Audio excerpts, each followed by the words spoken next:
હું આપ સૌથી પહેલાં તો ચેનલ મીડિયાના માધ્યમથી આપને સૌને હું સરકારને બે હાથ જોડે વિનંતી કરું છું અને અમારું ધરણા પ્રદર્શન કાર્યક્રમ કરવાનું એક જ કારણ ઉપસ્થિત થયું છે કે છેલ્લા 5 વર્ષથી અમારા જે ગુજરાત સરકારની જે આદિજાતિ વિશ્લેષણ કમિટી દ્વારા અમને 1950ના પુરાવામાં માગી રહી છે. તો 1950ના પુરાવા ખરેખર અમારા આમીરગઢ વિસ્તારની વાત કરીએ તો આમીરગઢ વિસ્તાર આંતરિયાળ પહાડી વિસ્તાર છે, એની અંદર આદિવાસીનું શિક્ષણ બિલકુલ અભાવ છે અને 1950નો પુરાવો એ લેખિત પુરાવો સરકાર માગે છે. તો એ લેખિત પુરાવો સરકાર જોડે ન હોય તો અમારે આદિવાસી સમાજ જોડે ન હોય એટલે 1950નો પુરાવો અમે કોઈ કાળે આપી શકતા નથી. જેના લીધે અમારા અત્યારે છેલ્લા 5 વર્ષથી અમારા જે શિક્ષણ વિભાગની અંદર જે ધોરણ 6, ધોરણ 9, ધોરણ 11 ઉચ્ચ અભ્યાસ માટે ઓનલાઈન જાતિના દાખલાના લીધે વિદ્યાર્થીઓને એડમિશન નહીં મળતું. અને એને અનુસંધાને સરકારનો પણ ઓકળો છે કે ગઈકાલે ન્યૂઝપેપરમાં આવી મુજબ 1987 અમીરગઢ તાલુકાનો અને દાંતાની અંદર 3800 ઉપર વિદ્યાર્થીઓ ડ્રોપ આઉટ થઈ ગયા. એ ડ્રોપ આઉટ થવાનું મુખ્ય કારણ છે જાતિનો દાખલો.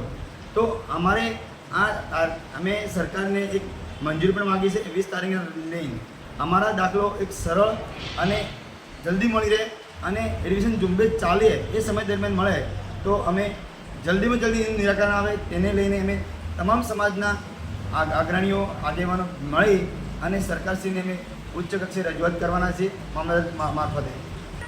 અમે હવે અમારે સરકાર સાથે એ જ છે. સરકાર એટલે કોણ?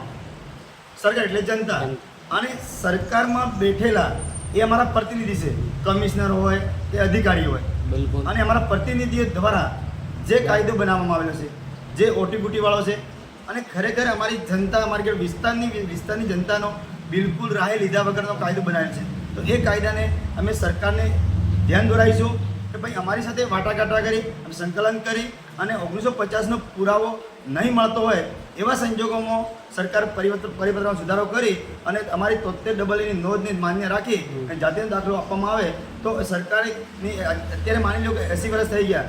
આજે સરકાર અમૃત મહોત્સવ ઉજવી રહી છે અને એક બાજુ સરકાર અમને જાહેર મેળાવડા કરીને અમને શિક્ષણમાં પ્રોત્સાહિત આપતી હોય તો અમને જાતિનો દાખલો જ ન મળે તો અમે શિક્ષણથી વંચિત રહી જશું. બિલકુલ. તો એને લઈને અમે સરકાર સાથે વાટાઘાટા કરવા તૈયાર છીએ. આદિવાસી જન કલ્યાણ વિકાસ સંગઠન તરીકે હું અત્યારે પ્રમુખ તરીકે છું અને સર્વ સમાજને સાથે રહી અમારી આદિવાસી સમાજના તમામ પ્રતિનિધિ અને પણ સરકારે હમણાં જે તાજેતરમાં એક પરિપત્ર કર્યો જે ચૂંટાયેલા પ્રતિનિધિને પણ 1950નો ખરાઈ કરવા માટેની એક નોટિસ જારી કરી છે.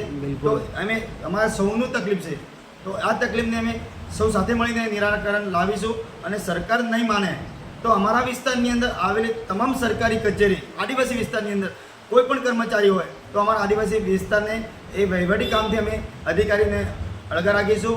જ્યાં સુધી અમારું નિરાકરણ ના આવે ત્યાં સુધી અમે પણ સત્તાથી અમારા પ્રતિનિધિ પણ વહીવટી કાર્યથી અળગા રહેશે.